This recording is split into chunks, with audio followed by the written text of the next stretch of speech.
Hi, everyone. Welcome to my podcast. My name is Ernie, and today we're going to be talking about the Parthenon.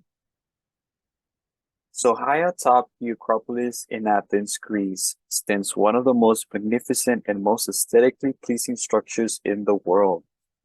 This is the Parthenon, a huge 2,300 square foot temple to the goddess Athena that was constructed using 100,000 tons of radiant white marble. The exterior is lined with 46 colossal columns, which strikingly appear to be laid out in the shape of an exact rectangle. And what's more astonishing is that more than 13,000 stone blocks used to assemble the Parthenon were precisely fitted together without the use of mortar. All of this begs the question, how were the ancient Greeks able to build something that looks this perfect? The Parthenon is an amazingly beautiful structure. The design and the spacing of each stone is so perfect that it inspires just to look at. The proportions are so exact for such a large building, and it is an amazing thing, and it lifts the spirit upward.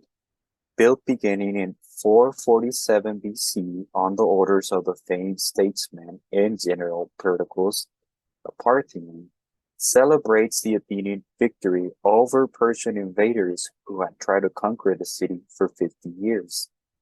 Athens, at this time, is an incredible cosmopolitan, vibrant city. It's producing art, literature, sculpture, and of course, architecture. It's the Manhattan of the 5th century BC.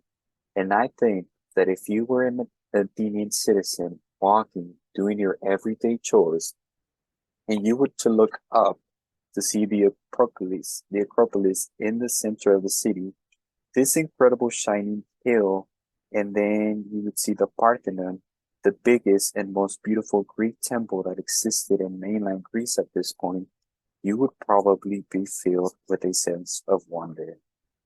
We're looking at the Parthenon, which is at the top of a rocky outcropping in the city of Athens, very high up overlooking the city. Athens was just one of many Greek city-states with an acropolis or a fortified hill within its city. But in the 5th century, Athens was the most powerful city-state, and that's the period that this building dates to. This building became a sacred one rather than a defensive one, and it has had tremendous influence not only because it became the symbol of the birth of democracy, but also because of its extraordinary architectural refinement.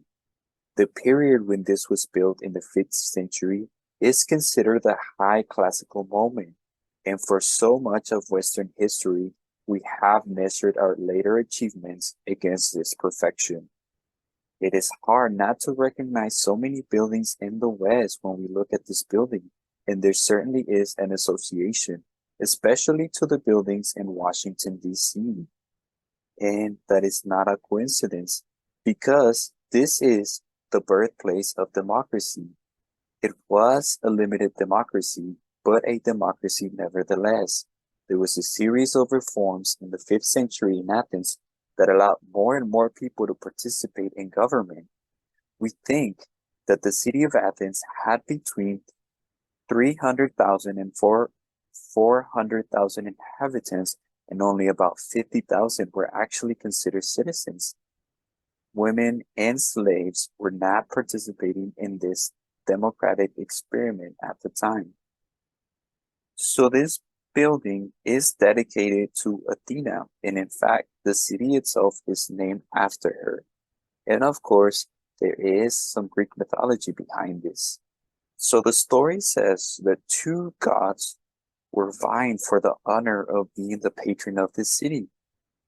Those two gods were Poseidon and Athena. Poseidon is the god of the sea, and Athena has many aspects.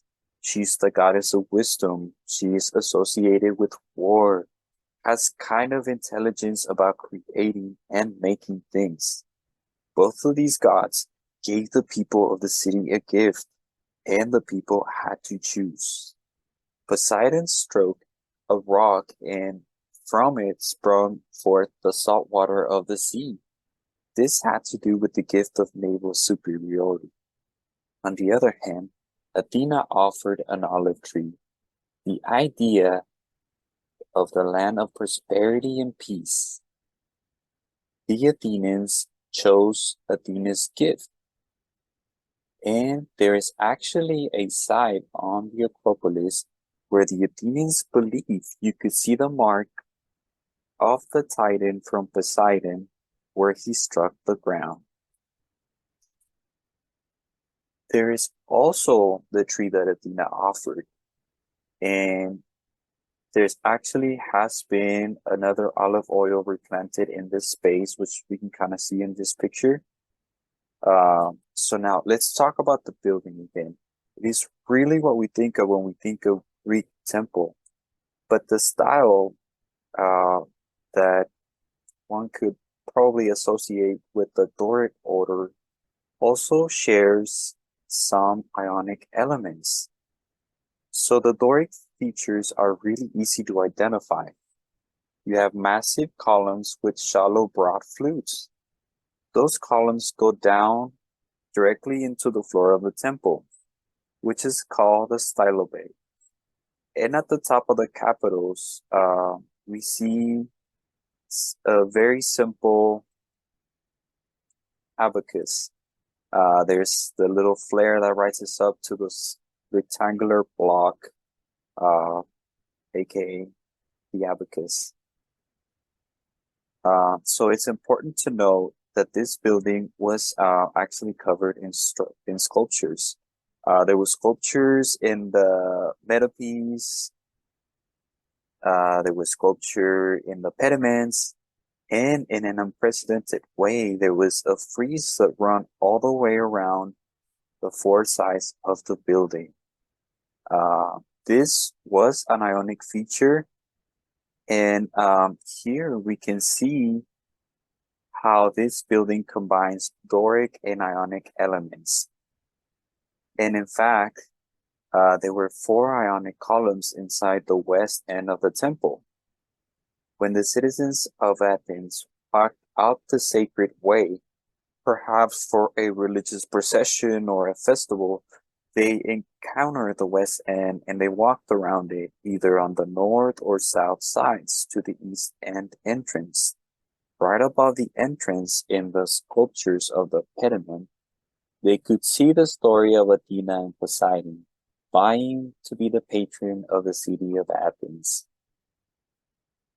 Just inside, they would probably see themselves, perhaps at least in one interpretation of involvement in a procession or a religious festival, honoring the goddess of this temple.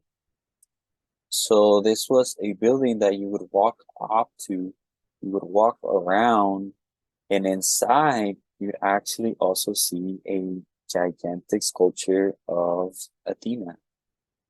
As illustrated in this picture, this is probably what it looked like.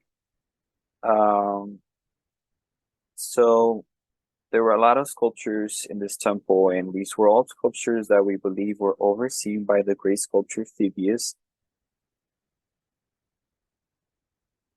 Parts of these sculptures portrayed scenes that showed the Greeks battling various enemies, either directly or metaphorically.